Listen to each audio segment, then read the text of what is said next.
Kung tayo po ay may mga Biblia o cellphone na may apps ng Bible, basahin po natin ang Job, chapter 1, verse 21 up to 22. Sabi rito, ang sabi niya, hubad akong lumabas sa aking sinapupunan ng aking ina, hubad din akong babalik sa lupa. Si Yahweh ang nagbigay, si Yahweh rin ang babawi. Purihin si Yahweh. Sa kabila ng mga pangyayaring ito, hindi niya sinisi ang Diyos, kaya't hindi siya nagkasala laban sa Kanya. Praise God, hallelujah. Sabi rito mga kapatid dun sa last part ng verse ng 21, Blessed be the name of the Lord. Papamagatan po natin ang mensahe sa gabing ito, Worship God in all situation. Amen. Alam niyo mga kapatid, habang ginagawa ko itong mensahe na to, simula pa lang nung last day mga kapatid, ay sa totoo lang naiyak po ako mga kapatid habang binabasa ko tong verse na to mga kapatid, talagang napakabuti ng Diyos. At kanina habang nandun ako, napakabuti ng Panginoon mga kapatid dahil nire-review ko yung ginawa ko mensahe. Sabi ko, Lord, napakabuti mo. Sabi ko, sa lahat ng mga situation na nararanasan natin, sabi ko, still nandiyan ka palagi. Sabi ko, napakabuti mo, Panginoon, sabi ko, dahil sa kabila ng mga pagsubok na nararamdaman natin, mga kapatid, ay hindi po tayo pinabayaan ng ating Panginoon. Amen? Praise God. Worship God in all situation. Paano tayo makapaglingkod sa ating Panginoon, mga kapatid? Kung may mga problema, may mga pagsubok, may mga bagay na, excuse me,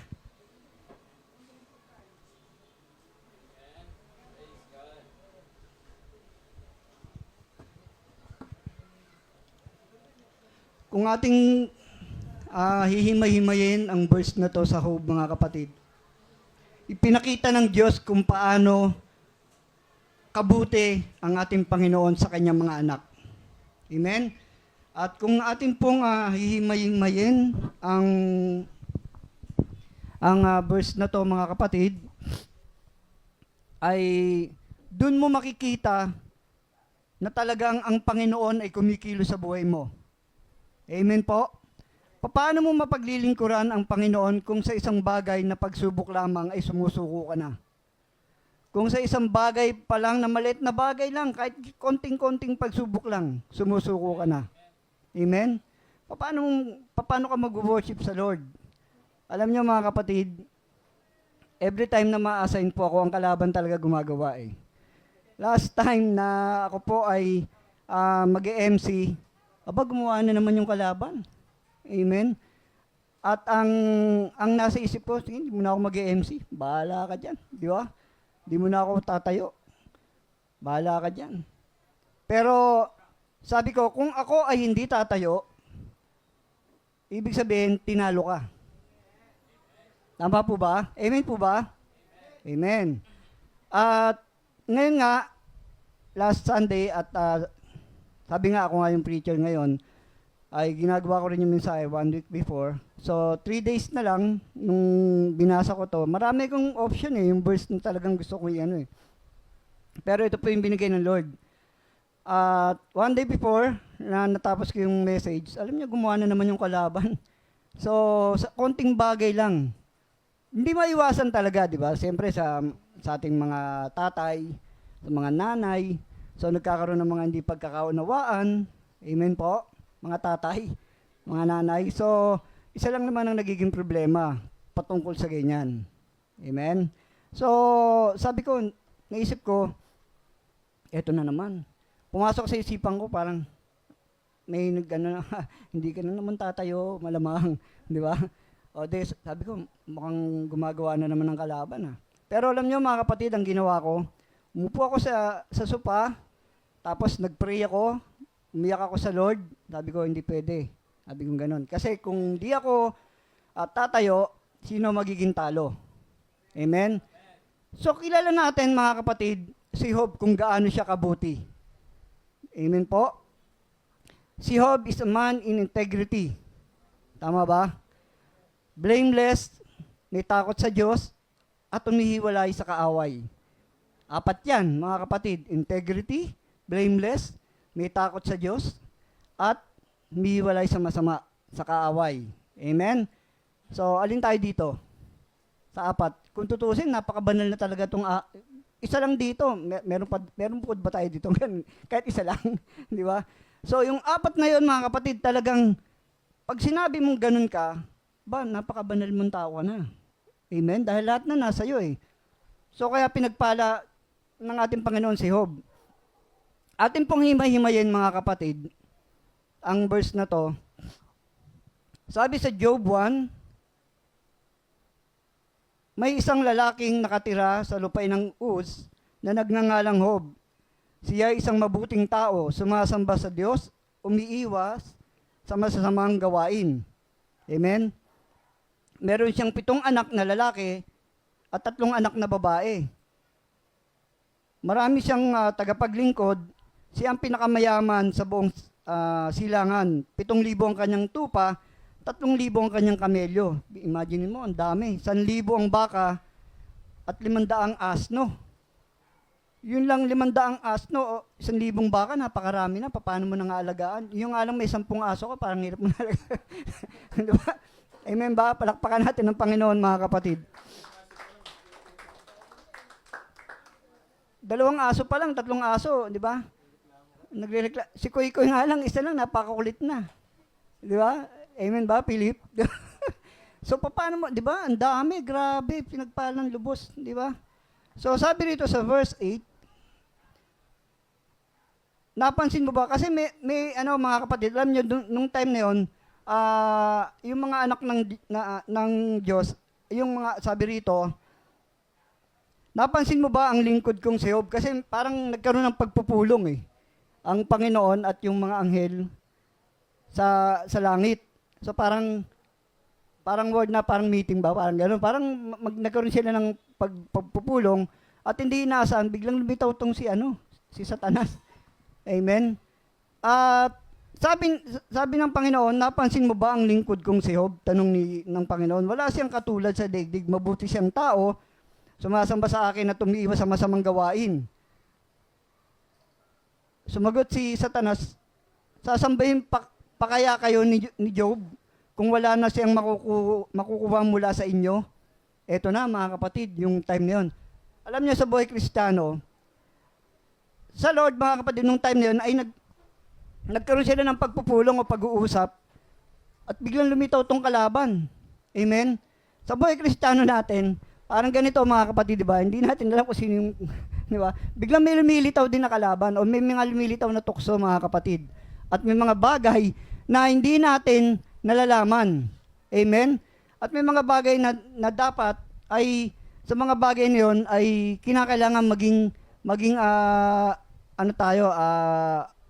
aware sa mga ganyan, mga kapatid. At kinakailangan, ang lagi natin pairalin, yung ating puso't isipan na lagi lang tayong tutuon sa Panginoon. Amen? At sabi rito, sasambihin ka pa kaya niya kung wala na siyang makukuha sa'yo? Inaalagaan ninyo siya, ang kanyang pamilya at ang lahat ng ari-arian niya. Pinagpapala niyo ang lahat ng kanyang gawain o ng gawin at halos punuin ninyo ang kanyang kayamanan sa buong lupain. Subukan ninyong alisin ang lahat-lahat sa buhay niya at harap-harapan niya kayong susumpain. Sinabi niya kay Satanas, kung gayon, gawin mo na ng lahat ang gusto mong gawin sa kanya. Huwag mo lamang siyang sasaktan at umalis si Satanas sa harapan ng Panginoon, mga kapatid. Praise God. So, doon na kumilos yung kalaban. At yun ang unang pagsubok, mga kapatid, sa kanya. At isang araw, nagkakainan at nagiinuman yung anak nila Job sa bahay ng kanilang panganay na kapatid. Sa verse 14, sabi rito, walang ano-ano'y dumating kay Job, ang isang niyang tauhan, sinabi nito, kasalukuyan po namin pinag-aararo ang mga baka at nanginginain naman ang mga asno. Nang may dumating na mga sabeyo, kinuha po nila ang mga baka at ang asno, pinatay pa po ang aking mga kasama. Ako lang po ang nakatakas upang magbalita sa inyo. Yung sabeyo, yun yung ibig sabihin mga kapatid sa ibang lingwa ay mandarambong. Parang ganon mga kapatid, yung lipi ng mandarambong, sabeyo. Oo, mga tulisan. Pag sinabing sabeyo, lipi ng mga mandarambong, yung mga tulisan mga kapatid. Hindi pa ito nakakatapos sa pagbabalita nang may dumating na namang isa. Ibig sabihin sinabi naman ito kayo, ibang lingwa. Tinamaan po ng kidlat ang mga tupa at mga pastol at namatay lahat. Ako lang po ang naligtas upang magbalita sa inyo. Hindi pa ito halos tapos magsalita nang may isa na namang dumating. Ang sabi nito, sinalakay po kami ng 3 pangkat ng mga kaldeyo. Yung kaldeyo mga kapatid, same din dun sa sabeyo na lipi rin ng mandarangbong mga kapatid sa salitang mula sa Hilaga, sa Babylonia. Hindi pa ito tapos magsalita nang may isa na namang dumating. Ang sabi nito, sinalakay po kami ng 3 pangkat ng mga kaldeyo, kinuha nila ang lahat ng mga kamelyo at pinatay ang aking mga kasama. Ako lamang po ang nakatakas upang magbalita. Hindi pa rin halos tapos magsalita nang may dumating namang isa at nagsabi, habang ang mga anak po ninyo ay nagkakainan at nagiinuman sa bahay ng panganay ninyong kapatid, hinampas po ng napakalakas na hangin ang bahay at bumagsak. Nabagsakan po sila at namatay lahat. Ako lang po ang natirang buhay upang magbalita sa inyo. Tumayo si Job at pinunit ang kanyang damit at nag-ahit ng ulo pagkatapos na magpatira pa siya at sumamba sa Diyos. Ang sabi niya, hubad akong lumabas sa sinapupunan ng aking ina, hubad din akong babalik sa lupa. Si Yahweh ang nagbigay, si Yahweh rin ang babawi, purihin si Yahweh, purihin ang Panginoon. Sa kabila ng mga pangyayaring ito, hindi niya sinisi ang Diyos, kaya't hindi siya nagkasala laban sa Kanya. Imagine niyo mga kapatid, sa dinami-dami ng pagsubok na dinanas ni Job. Amen? Lahat ng mga ari-arian niya, lahat ng mga baka, lahat ng mga asno, o lahat ng mga parang kulang na lang, ibang hayop na lang, parang Manila Zoo na. Amen? Sa dami ng kanyang inaalagaan, mga kapatid. At sa dami nun, ay nawala lahat. Even yung kanyang buong pamilya, mga kapatid. At nung nangyari yun, mga kapatid, ay pinunit niya ang kanyang damit. Amen? So, kung sakali po tayo mga kapatid, magtatanong po ako, gusto po ba natin na tayo po ay ipagmalaki ng ating Panginoon? Amen. Praise God. So gusto po natin na tayo pong lahat ay ipagmalaki ng ating Panginoon. Alam niyo mga kapatid, itong si Satanas ay biglang pumunta sa ating Panginoon at pinagmalaki si Job. Amen. At napakarami namang tao, napakarami namang, siguro sabi ni Job, napakarami naman dyan, Lord, bakit ako pa yung pinagmalaki mo? Di ba? Pinagmalaking, napansin mo ba ang anak kong si Job?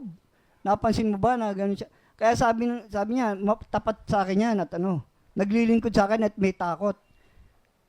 At nung pinagmalaki siya ng ating Panginoon, mga kapatid, alam niyo ang ginawa, binigyan siya ng pagsubok. At yung pong pagsubok na dumating sa kanyang buhay, na hindi niya inaasahan, ayun yung mawawala sa kanyang lahat.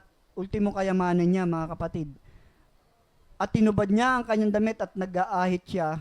At sinabi niya, Panginoon, sabi niya, parang sinabi niya, bakit sa dami ng ganyan, ako pa, ba't ganun? At sa ganung pangyayari, mga kapatid, hindi niya sinisi ang Panginoon. Bagkus ang sinabi niya, hubad akong lumabas, hubad din akong babalik. At sa pangyayaring ganyan, mga kapatid, merong mga bagay sa buhay Kristiyano na sa tuwing dumarating ang pagsubok, kahit na napakalit na bagay lang, sumusuko ka na. Amen? Kahit konting bagay lang, umiiwas ka na. Hindi na ako maglilingkod. Ayoko na. Pansinin niyo mga kapatid, kung kailan po tayo nakakilala sa ating Panginoon, at saka darating yung pagsubok. Amen po ba? Salamat po sa Lord at meron po tayong mga bisita ngayon, mga young people. Praise God. Palakpakan po natin ang Panginoon. Yan. At kung nais nyo rin matuto ng, ang tawag doon? Instrument, malaya po kayo at makipag-ugnayan na kayo kay Mr. Raymond. Praise God. At balik tayo mga kapatid. Alam niyo mga kapatid, sa buhay Kristiyano, kapag ikaw ay sinubukan, ibig po sabihin nun, tinetesting yung pananampalataya mo. Kung hanggang saan ka. Amen? Kapag ikaw ay konting bagay lang at sumusuko ka na, lahat ng mga kayamanan na wala sa'yo, sa tingin mo, maibabalik pa? Sumuko ka na eh. Amen? Pero kung ikaw, ang lahat ng mga nawala sa'yo, at ikaw ay nagpuri pa rin sa Panginoon, at sa kabila ng yan, patuloy ka naglingkod sa Panginoon, lahat ng yan, dodoblehin pa ng Panginoon, at ibabalik ng siksik liglig, at umaapaw na pagpapala ang ibibigay sa iyo ng Panginoon. Amen? Praise God. Sa buhay na ngayon, mga kapatid, praise God, kung ating pong papansinin, sabi sa Scripture, napakarami niyang bakahan, napakarami niyang alaga, at buo ang kanyang pamilya. Amen? Praise God. At makikita po natin ang pagkilos ng ating Panginoon. So, huwag po tayo mawala ng pag-asa. Ito po ay pagsubok lang. Tinetesting lang po tayo ng Lord kung hanggang saan ka. Kung, parang gano'n, parang parang ayoko nang matin, di ba? Parang nanghihinayang, ka na, parang pati sarili mo, parang ayaw mo na. Amen?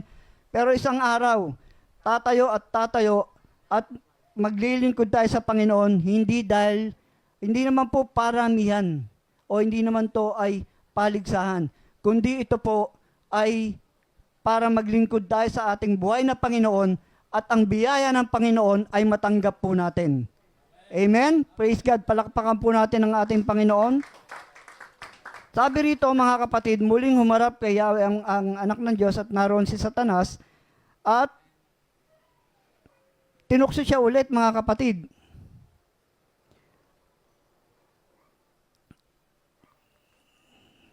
Sabi ng Panginoon, tinanong ng Panginoon si Satanas, ang tagapangmaratang, saan ka nang galing? Sumagot si Satanas, pabalik-balik at nagpalibot-libot sa buong daigdig. So, napansin mo ba ang lingkod kong si Job? Tanong ni Yahweh, wala siyang katulad sa daigdig, mabuti siyang tao sumasamba sa akin at umiwas sa masamang gawain. Hinimok mo akong pinsalain siya kahit walang sapat na dahilan. Subalit nananatili pa rin siyang tapat sa akin, sabi ng Panginoon. So, hinikayat ng kalaban ang Panginoon para, mga kapatid, para tuksoin o bigyan ng pagsubok ang Panginoon, ang si Job. Alam niyo mga kapatid, kung meron po tayo mga bagay at meron tayong pagsubok na dumarating sa ating buhay na parang akala natin ay wala ng pag-asa at sinisisi natin ng Lord, mga kapatid, hindi po dapat. Yun po ay pinapahintulutan ng Lord. Amen po. At wag po tayo mawalan ng pag-asa. Kung minsan, pansinin niyo mga kapatid, kung kailan nakakilala ka sa Panginoon, saka darating yung mga bagay na hindi mo inaasahan. Amen? Praise God. At kung kailan ikaw ay nakakilala na sa Lord, saka darating yung mga ganon, mga kapatid. Pansinin niyo nung time mabanggit ko lang po, nung time kay yung boksingero, di ba? Pag nananalo siya, di ba, nagsa-sign of the cross siya. Pero nung nakakilala siya sa Panginoon, nung huling laban niya, nung nakakilala siya sa Lord, natalo siya. Praise God, di ba? At parang galit na galit pa yung nanay. Di ba? Pero, di ba? Pero mga kapatid, yun po ang pinaka-challenge sa kanya.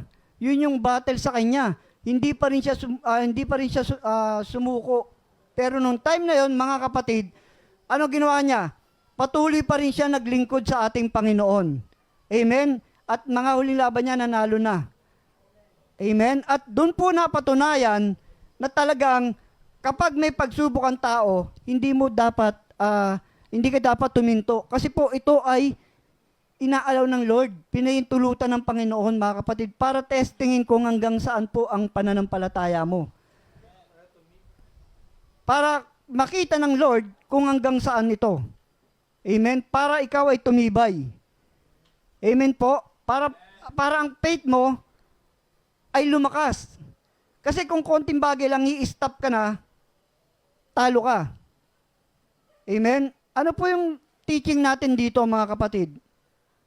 God does not owe us anything. Ang Diyos ay walang utang sa atin.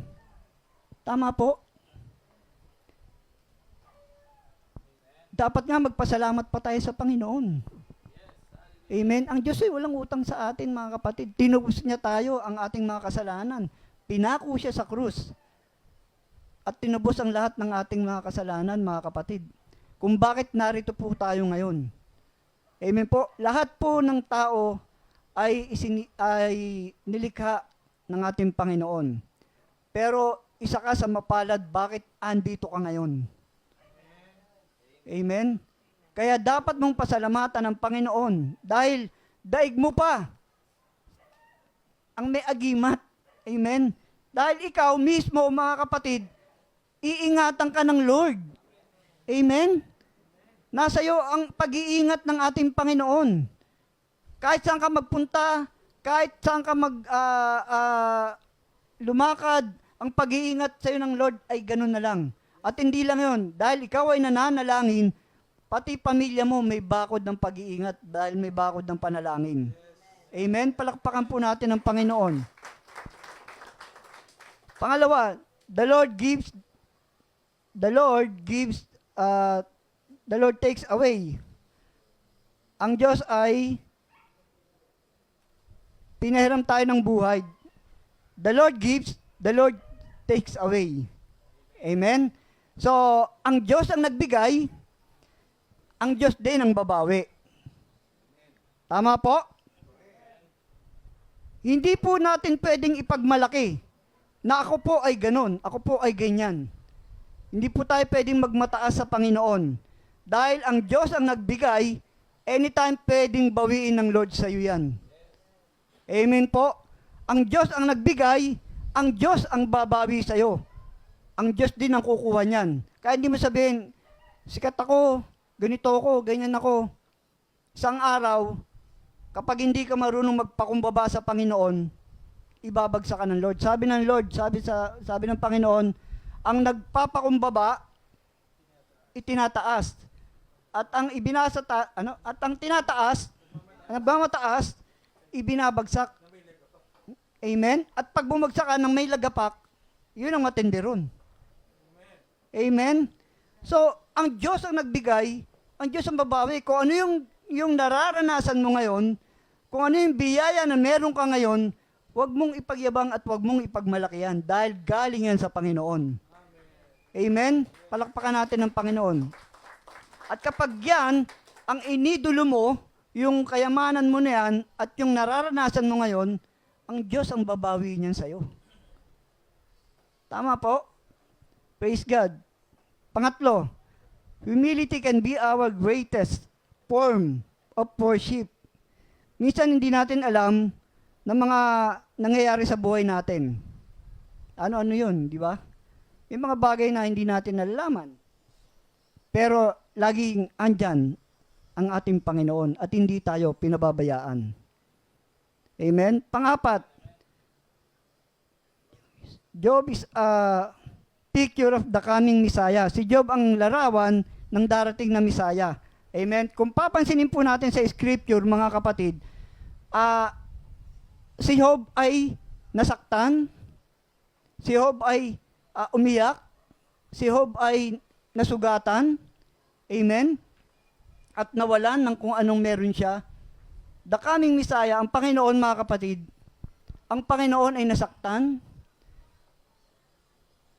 ang Panginoon ay nasugatan, pero sa pagbabalik ng ating Panginoon, magiging kasama rin niya tayo, mga kapatid. Yun po ang parang inano lang, mga kapatid, na parang elaborate lang na, kumbaga, kung meron kang mga bagay na naranasan, after nun, ay may kaginawaan. Amen? Praise God. Palakpakan po natin ng Diyos, mga kapatid.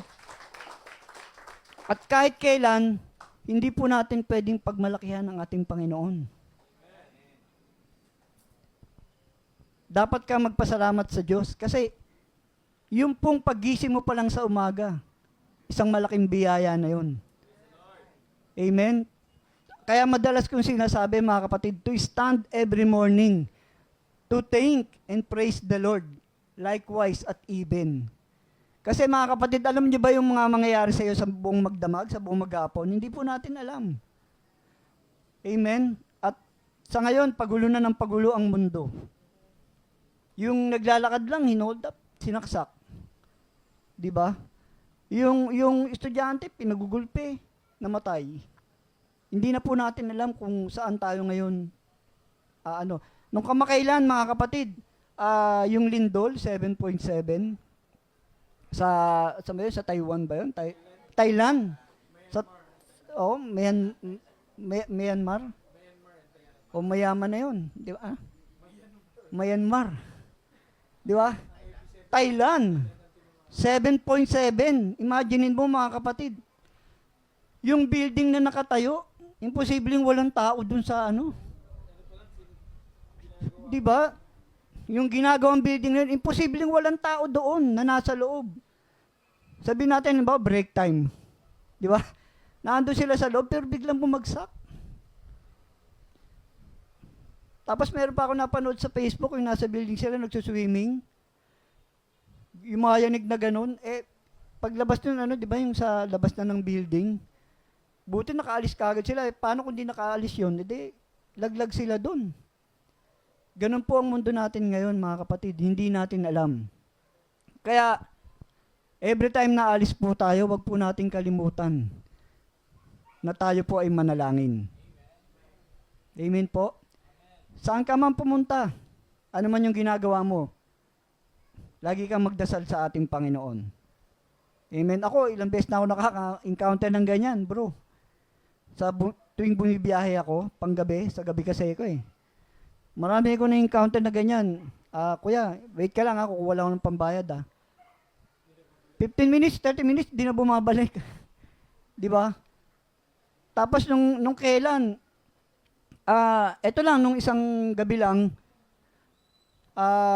may sumakay sa akin sa Pretil at nagpahatid sa akin sa Libis. Sabi niya, Tay, pwede ka ba? Sabi ko, sige po.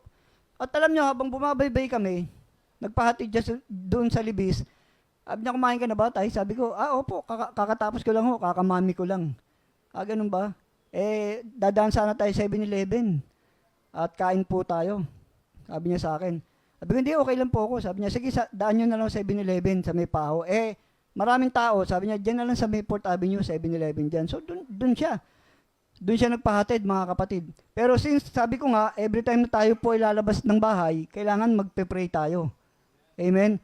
At habang kami bumabaybay, mga kapatid, may kausap siya sa cellphone. Hindi ko alam kung sino yung kausap niya. Siyempre, bilang nagdadrive ka, kinakabahan ka. At ang sabi niya pa, doon sa kausap niya, lalo kong kinabahan sabi niya, mukhang mabait naman si tatay Okay nga to At bibigyan ko pa nga ng pera to. At saka pakakainin ko pa. Okay naman si tatay, mabait siya, sabi ko nun. Tapos dumaan na kami ng 7-Eleven. May umistop na motor. Tapos biglang paglabas niya dahil nakuha niya yung binili niya, bumaybay na uli kami. Sabi niya, Tay, may napansin ka bang motor? Sabi ko, wala. Hindi kasi parang may tumitingin sa atin Tinitingnan pa nga ako sa loob. Sabi ko, hindi. May kasama ka ba? Sabi pa sa akin. Sabi ko, wala. Tayong dalawa lang. Kasi gabi niyo, mga 2:00 na, mga kapatid. Ay, umaga na pala. Umaga na. So sabi ko, wala. Sabi niya. Tapos, hindi, may motor Sabi ko, hindi ko napansin Boss patawag ko ganun ba? Kala ko kasi may kasama tayo. Sabi ko, wala. Tapos maya, na-stuck kami sa city. Sabi niya, hindi, okay to si tatay. Mabait to si tatay. Walang problema. Papatid nga ako sa kanto ng Libis Tay, doon lang tayo sa kanto Tapos, may motor naman doon Pagdating namin doon sa may, sabi niya, kahit doon ka na lang sa tapat ng simbahan. At huwag ka ng, tatawid na lang ako. Maya sabi niya, ay wala palang, tricycle. Ibaba mo na lang ako, Tay. Tapos may kausap pa rin siya, hindi pa rin siya tumitigil sa kausap niya. At Sabi niya, okay to, okay si tatay, walang problema dito. Ganun. Ihatid pa nga ako pababa eh. Tapos hanggang sa lumayo na kami, kung saan yung sa may papunta na ng Langaray. Sabi ko, boss, kala ko libis lang tayo. Hindi, atid niyo na ako ron. Tapos may pagbaba niya, binigyan niya akong bayad. Sobra-sobra nga eh. Tapos sabi niya, alam niyo tay, dapat nanalo ka eh. Sabi ko, nanalo po? Saan po? Kasi vlogger po ako. Vlogger? Opo. Kaya lang po, meron akong nabigyan ng isang e-bike, driver din, nagpahatid po ako sa isang lugar, binigyan ko po siyang 20,000. So, dapat nanalo ko yung 20,000 ngayon eh. Sabi ko, sayang. Sabi ko, bakit po ba? Kaya lang po, nag-doubt kayo. Sabi ko, ano pong doubt? Kasi habang bumabaybay tayo, tinitignan ko kayo, kinakabahan kayo eh. Sabi ko, paano po ako hindi kakabahan sa inyo? May kausap po kayo, at saka may phobia na po ako eh. Meron akong trauma na eh, dahil na-hold up na po ako. Sabi ko ganun. Pero sayang tay, dapat may 20K ka ngayon. Dapat nanalo ka. Sabi ko, oo nga no, sayang no. Parang, di ba? Pero alam niyo mga kapatid, hindi natin alam, sabi nga, yung daliri natin, hindi pare-parehas. Amen po. Hindi po natin alam kung ano yung pwedeng mangyari at kung ano yung pwedeng gawin. Amen? Hindi yung kung ano man. Ang importante dito, saan ka man magpunta, ano man ang ginagawa mo, mapalayo ka man, ang pag-iingat ng Lord ay laging nasa iyo. Amen? Palakpakan po natin ang Panginoon mga kapatid. Totoo man o hindi, talagang vlogger, di ba? Pero ang pinag-ano natin dito mga kapatid, yung pag-iingat ng Lord ay nasa iyo lagi. Amen po. Yun po ang kaibahan natin sa sanlibutan. Yun po ang kaibahan natin sa kanila. Na kapag tayo ay naglingkod sa Panginoon, wag po nating isipin na may pagsubok o may darating. Talagang inaalaw ng Lord yan na may pagsubok na darating, pero wag kang susuko. Amen? Wag kang papatalo. At wag mong titignan yung mga ganung bagay, mga kapatid. Ano po yung pinaka-application natin dito, mga kapatid? Do not be entitled. Sabi rito, wala tayong karapatan. Amen?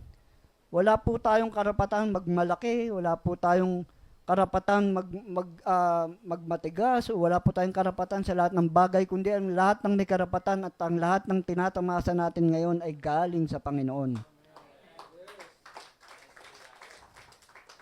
Amen? Praise God.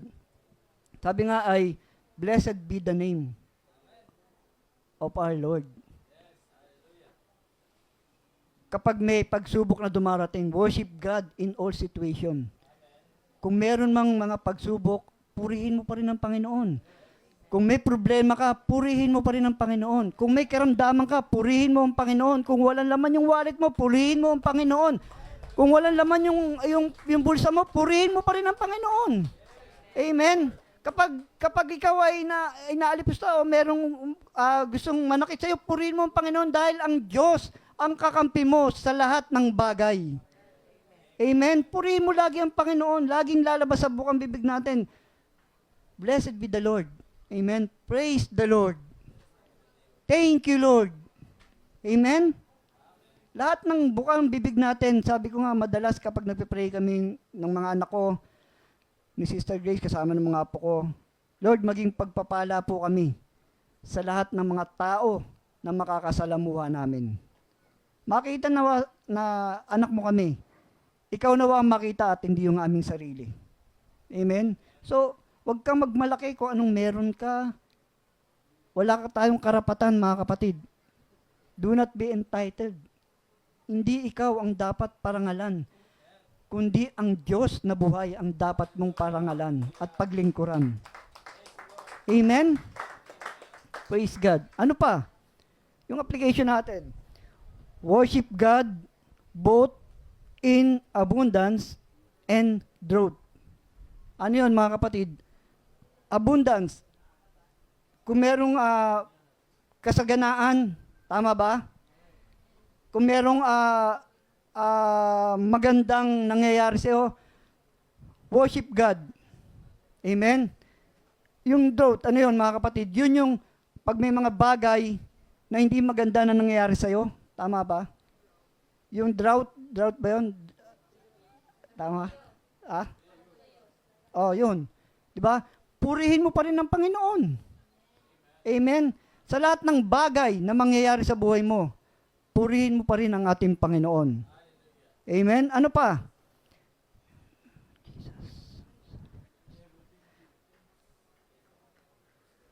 Remember Jesus who suffered as a righteous person. Amen? Praise God. Lagi po nating alalahanin ang Panginoon na siya ay namatay para sa atin. Amen? Yung pong, kung napanood natin yung Passion of Christ, mga kapatid, yung talagang, yung balat niya sumasama, dun mapapaiyak eh. Paano kaya kung sa ating gawin yun, di ba? Malamang magreklamo ka na. Pero hindi nagreklamo ang ating Panginoon. Bagkus, nanalangin pa siya sa ating Lord. At sinabi niya, Panginoon, di ba? Yun po yung kaligtasan para sa atin na ginawa ng ating Panginoon. Amen? Ano pa? Be humble before God. Sabi sa verse 20,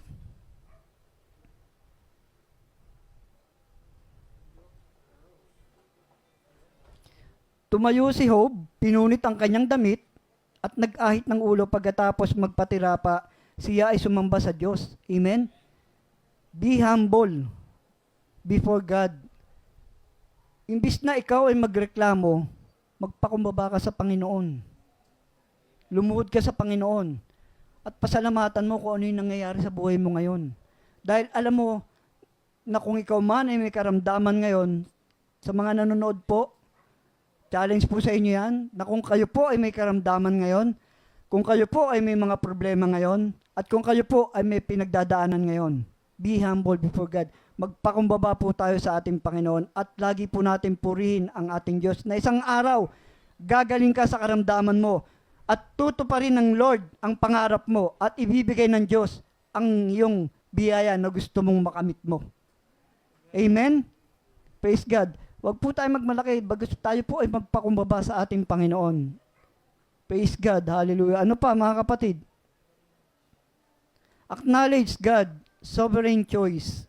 Sa 21, sabi rito, ang sabi niya, hubad akong lumabas sa sinapupunan ng aking ina, at hubad din akong babalik sa lupa. Amen? Ano ba yung sovereign? Sovereign. Di ba?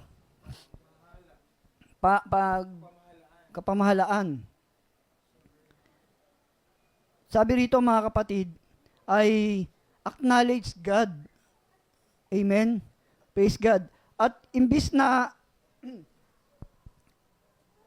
magmalaki ka, ang ginawa rito ni Job mga kapatid, ay pinunit niya ang kanyang damit, at ang sabi niya, hubad akong lumabas at hubad din akong babalik. Ibig sabihin mga kapatid, sa kabila ng pangyayari sa kanya, hindi pa rin siya nagmayabang at nagpakumbaba pa rin sa ating Panginoon. Amen po?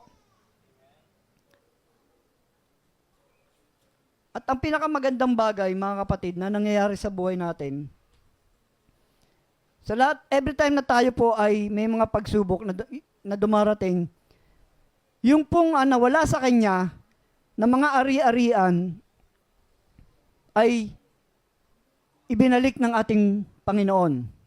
Amen? At dumating ang isang araw na ang sabi sa kanya rito, mga kapatid,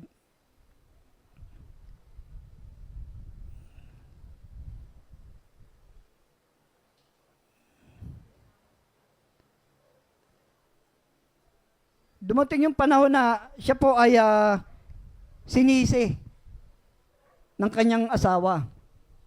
Amen? Dahil nawala ang kayamanan niya, mga ari-arian niya, pati mga anak niya, namatay lahat. Yung lahat ng mga tauhan niya nawala. At nagkaroon pa siya ng karamdaman. At yung karamdaman na yun, hindi basta lang karamdaman, mga kapatid. Kundi parang mga pigsa-pigsa o mga bukol-bukol na dumapo sa kanyang katawan. Amen? At yun lahat, mga kapatid, ay naranasan lang niya sa loob ng isang araw lang.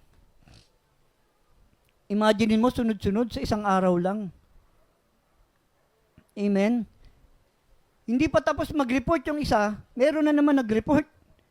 Di ba? Tapos hindi pa tapos magsalita, meron na namang nag-report. Di ba? Tapos hindi pa rin tapos, meron na naman nag-report. At kara-report, nagkaroon siya ng karamdaman. At anong sabi ng kanyang asawa? Hindi mo pa ba susumpain ang Diyos mo at mamatay ka na? Matindi yun, mga kapatid. Amen? So, doon pa lang ay parang mawawalan ka na ng pag-asa. Parang lahat ng bagay na dumapo sa buhay mo sa loob ng isang araw ay parang sa sarili mo, hindi mo na pagkakatiwalaan ang Lord dahil sa mga nangyari sa buhay mo. Biro mo yung sabihin sa'yo ng asawa mo, yun ang pinakamasakit sa lahat, di ba? Hindi ka pa ba susuko? Hindi mo pa ba itatakwil ang Diyos mo at mamatay ka na? Praise God. Paano kaya pag may mga dumating na problema, di ba? Tapos may pinagtatalunan kayong mag-asawa, di ba? Tapos konting bagay lang sa pagtatalo nyo, nagkaroon kayo ng hindi inaasahan na matinding pag-aaway, di ba? Pero anong ginawa ng Lord? Anong ginawa ni Job? Hindi pa rin siya sumuko, mga kapatid, bagkus pinuri niya pa rin ang ating Panginoon. Sa loob lang ng isang araw yan nangyari. Paano kaya kung sa loob ng isang araw, binigyan ka ng pagsubok ng Panginoon? Di ba? Huwag naman sana mangyari. Huwag po kayong mag-alala. Hindi po kayo to. Sa iba na lang. Di ba? Sumakay sa jeep. Nawala yung cellphone. Di ba? Pagsubok yun. O kaya naiwan mo yung laptop sa motor. Di ba? Pagsubok yun. Ano kaya gagawin mo? Tapos pagbaba mo sa jeep, yung wallet mo nalaglag. Di ba? Huwag po kayo maglala. Hindi po to kayo Di ba? Tapos pagbaba mo naglalakad ka, hold up ka pa, nalaglag na nga yung wallet mo. Di ba? Wala kang maibigay. Di, sinapak ka ngayon. Di nagkabukol ka. Di ba? Ano gagawin mo? Lalaban ka kaya? Pero nakakilala ka sa Lord, Umaating ka every Sunday. Pag may overnight, present ka. Di ba? Tapos, ginawan ka ng di maganda. Lalabanan mo ba? Sabi ng Panginoon, mga kapatid, lagi po natin tandaan, your trial is your testimony. Amen po? Your trial is your testimony. Hindi ka magkakaroon ng testimony kung walang pagsubok na darating sa buhay mo. Palakpakan natin ang Panginoon, mga kapatid.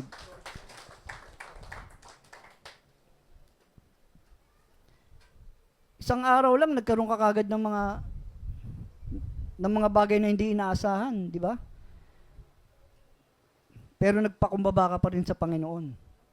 Dahil lagi natin pinanghawakan, galawin mo na ang lahat. Wag lang ang anak ko, sabi ng Lord.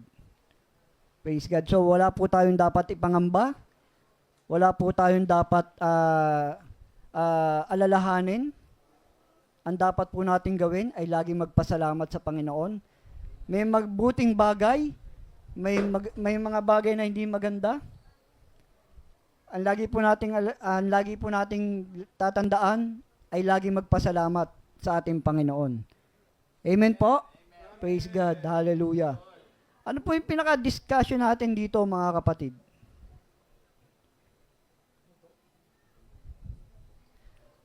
What would you do if you go through Job-like situation? Anong gagawin natin kung ang sitwasyon natin ay katulad na ng kay Job? Amen? Ano na yung pwede mong gawin kung yung nangyayari sa buhay mo katulad na nung nangyayari kay Job? Ano po? Opo. Di ba? Kung wala ka sa Panginoon, pwedeng ganun mangyari. Kaya yung asawa ni Job, mga kapatid, ay hindi rin natin siya masisi, malamang na-depressed din siya kasi nawalan din siya ng anak eh. Amen po? Nawalan din siya ng yaman. Nawalan siya ng anak. So, hindi rin natin siya masisi kung bakit siya nakapagsalita ng ganun. Amen? Hindi rin po natin siya masisi kung bakit may mga bagay na ganun siyang nasabi. Kasi parang na-depress siya eh. Pero, lahat ng bagay na nawala sa kanila, napatunayan ng kanyang asawa, mga kapatid, at napatunayan din ni Job kung gaano kabuti ang Panginoon sa buhay nila. Ibinalik lahat, dinoble pa. Amen. Ganon po dapat tayo, mga kapatid. In all situation, in difficult times, mga kapatid, na dumarating sa buhay natin, dapat pasalamatan natin. Lord, salamat, may 20 pesos ako. Lord, salamat, may 100 ako. Amen. Lord, salamat, at etong kinita ko, ay ibabahagi ko dahil ito po ay galing sa'yo. Amen? Isang araw, dodoble ng Lord yan. Kaya huwag kang manghinayang dyan. Dahil lahat ng nararanasan mo, hindi galing lahat sa'yo. Amen? Galing yan sa Panginoon. Amen? At alam niyo bang sad story pa rito, yung meron siyang kaibigan, na 3 kaibigan na dapat ay i-encourage pa siya, ay ano pa yung ginawa, di ba? Diniscourage pa siya. At ang sabi siguro, may mga bagay kang nagawa, may kasalanan ka, kaya magsisi ka na. Amen? Meron bang ganun na pangyayari, mga kapatid, na nagkaroon ka ng karamdaman, tapos may pumunta sa iyong kaibigan, naku, magsisi ka. Mukhang matindi yung kasalanan mo. Di ba? Pagsisiyan mo yung nagawa mo, baka may nagawa ka kahapon, ano ba yung nagawa mo kahapon? Baka pwede may kwento, di ba? Pagsisiyan mo. Meron bang ganong pangyayari, mga kapatid? Di ba? Imbis na i-encourage ka. So, anong ginawa ni Job, mga kapatid? Di ba? 7 nights yata, o 7 araw silang hindi nag-uusap. Wala, nagtititigan lang yata sila ron, 7 araw. Minamasdan niya lang si Job, minamasdan lang nila. Sa loob ng 7 araw, mga kapatid. At 7 gabi. Tapos wala naman nangyari. Umalis din sila. Ano pa ang ginawa? Sinisi pa nila si Job. Pero nung time na parang, sabi sa scripture, ay parang sinabi ni Job na, bakit kailangan mangyari sa akin to? Bakit sa akin pa nangyari to? Bakit ganito ang nangyari? Parang may mga tanong na siya eh. Di ba minsan dumarating sa buhay natin kapag may mga problema, may mga ganun ba tayong klaseng tanong? Lord, bakit ako pa? Amen. Di ba? Bakit ako pa yung nagkasakit? Ba't ako pa yung naghihirap? Bakit siya? Samantalang pares lang naman kami ng trabaho ah. Pares lang kami janitor, pero bakit siya pa yung umunlad? Di ba? Tapos ako, janitor pa rin. Ba't ganun, Lord? May mga ganun bang pangyayari? Pero pasalamat ka sa Lord. Kahit janitor ka o kahit maliit lang ang posisyon mo, yung pag-iingat sa'yo ng Lord, pag natutulog ka, kampante ka. Hindi ka tulad ng mga ibang may pera. Di ba? Hindi sila makatulog dahil hindi nila alam kung baka mamaya merong di ba? So, dapat lahat ng bagay, pasalamatan natin. Amen? At yung mga bagay niyon, mga kapatid, nangyari yung kay Job. At nung umalis yung 3 niyang kaibigan, nangusap yung Panginoon sa 3 niyang kaibigan. At ang sabi, bakit niyo ginanon si Job? Bumalik kayo sa kanya at mag-ain kayo ng isang, may binanggit sa scripture, hindi ko na matandaan ko yung pinahahain eh. Dahil sa nagawa niyong kasalanan sa inyong kaibigan at magandog kayo kay Job, pumunta kayo ron at kayo ay humingi ng tawad at kayo ay ipinapanalangin ni Job. Imaginin mo mga kapatid nilait ka na, ginawan ka na hindi maganda, pero pinag-pray mo pa rin sila. Amen? Yung 3 niyang kaibigan ko, ano na sinabi sa kanya, pero ang ginawa ni Job, pinag-pray pa rin niya.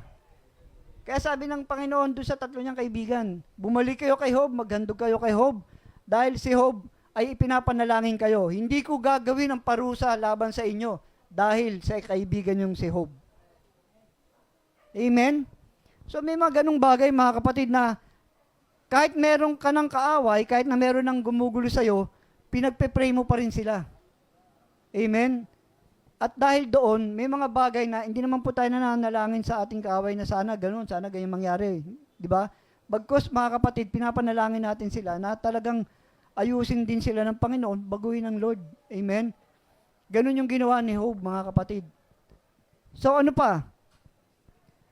Sa discussion natin, how can you honor God in difficult times? Amen? Paano natin i-honor ng Lord sa mga ganong pangyayari? Amen? How can you honor God in difficult times? Pwede ba sabihin natin na sisihin natin ng Lord dahil sa mga ganong bagay? No. Pag may mga bagay na ganon, praise the Lord pa rin. Hallelujah pa rin. At dapat lagi kang magbabasa ng salita ng Panginoon. Alam niyo mga kapatid, ang pinaka-vitamins natin, sabi nga, hindi yung literal na pagkain. Oo, kasama yon mga kapatid, dahil manghina ka pag di ka kumain. Pero talagang nagpapalakas sa atin yung spirit natin na galing sa Panginoon, na dapat lagi tayo nagbabasa ng salita niya. Amen? Dahil yun po ang pinaka-importante mga kapatid, yun po ang nagbibigay ng wisdom, knowledge, and understanding na ibinigay sa atin ng Panginoon. Amen? Pero ano sabi pa rin ni Job? Diba? May the name of the Lord be praised. Amen? Kaya sa lahat ng mga bagay, mga kapatid, alam ko na may mga pagsubok tayo. Alam ko na may mga bagay na dumarating sa ating buhay. Kung atin pong himay-himayin yung verse ni Job, kahit kayo mapapaiyak mga kapatid. Alam nyo, habang ginagawa ko tong mensahe na to at sinusulat ko, naiiyak ako. Sabi ko, mahal pala ako ng Lord talaga. Amen? Mahal pala tayo ng Lord. Amen, mahal na mahal. Hindi niya tayo bibigyan ng pagsubok na bagay na hindi kasama ang ating Panginoon. Amen? Lagi po natin tatandaan na kapag may nangyari sa buhay mo, kasama mo ang Panginoon. Paano kung wala ka sa Lord? May mga ganun pagsubok. Makakaya mo kaya? Hindi mo kaya. Pero salamat sa Panginoon, nakakilala tayo sa Kanya. Minsan may mga magulang, magkasakit lang yung anak. Natataranta na, di ba? Hindi na alam kung ano yung pwedeng gawin, hindi na alam kung ano yung gagawin.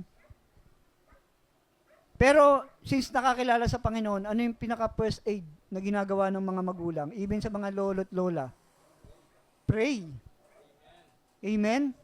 Sabi ko nga, yung apo ko, mga kapatid, nagpapasalamat ako sa Lord. Alam nyo, hindi lang talaga matapat ng doktora, si Erica, na talagang hindi na pala maganda yung kalagayan ng apo ko. Pero salamat, at nung gabi na yon, nagpunta si Pastor Rod, mga kapatid, at iniintay lang yung maihi. Kasi ilang days lang hindi naihi at hindi nadudumi. Alam nyo, humanga si Erica at si Kenneth, mga kapatid, right after ng prayer ng pastor. Yan nga ni Pastor Rod, mga kapatid. Tapos lumabas lang si Pastor Rod. At paglabas niya, kung bakit may bibilin sana siya. Pero ang binili niya, Arenola. Arenola, binili niya. At alam niya mga kapatid, pagbalik ni Pastor Rod, yung apo ko, gusto nang dumumi. Napakabuti ng Panginoon. Praise God. At hindi rin alam ni Pastor Rod, nung time na yon, hindi siya mapakali. At hindi niya alam kung bakit nangangati yung paa niya na parang gusto niya sa ospital. Alam niyo, ang laki na nun siya nung apo ko. Kasi, every minute yata, o ilang hours, sinusukat. Ako na lang yung nagsasabi dun sa nurse, hindi kasi bagong kain yan. Ganun po ba? Pero hindi mo kumakain. Parang pinalalakas ko lang yung loob ko dahil sarili ko lang eh. Sabi naman ng nurse, ganun po ba? Kaya pala eh. Sabi ko, may pagbabago pa? Hindi po, lumalaki po eh. Ako kasi busog. Pero hindi naman kumakain. Di ba? Pero alam niyo mga kapatid, right after ng prayer, bumaba si pastor, bumili ng Arenola. Tapos maya, gusto nang dumumi ng apo ko, tas gusto nang umihi. Yun lang yung iniintay. Alam niyo, sabi ng doktora, doon kami naiyak eh. Nung inamin niya na hindi niya alam kung paano niya gagawin. Na ipaliwanag sa amin. Iniintay lang talaga. Pero sabi niya, it's a miracle. Di ba? Kahit yung doktora, mga kapatid, nagulat. Sabi niya, himala. Himala talaga. Napakabuti ng Panginoon. Naghimala ang Lord. At alam niyo, nung lumakas si Lay, nung lumakas siya, sabi niya, picture tayo. Pinicture niya. At nung may clinic kasi yun dito sa may Tuna malapit sa amin every time, may ano parang syempre, kahit magaling na, may mga parang follow-up, check-up, ganon. So, tinake up yun mga kapatid. Alam niyo, pinagmamalaki sila dun sa mga dun sa mga pasyente, na itong batang to ay miracle, na nagmilagro ang Diyos sa buhay nitong batang to. Ganon kabuti ang Panginoon, mga kapatid. Paano na lang kung wala ka sa Lord? Paano mong paglilingkuran ng Panginoon sa kabila ng mga pagsubok na ganyan? Amen? Pero kami, alam mo, doon ko lang nakita si Sister Grace na lumampusay. Ano tawag sa ganon? Lumandusay? Lumampasay. Lumampasay ba yung... Talagang iyak siya ng iyak. Lord, binigay mo to sabi niya. Alam mo yung panalangin ni Grace, mga kapatid? Ano yung sabi mo? Binigay mo to, Lord. Hindi mo to kukunin. Sabi ni Sister Grace, mga kapatid. Kahit ako, naiyak ko nung narinig ko siya. Lord, binigay mo to di ba? Hindi mo to kukunin.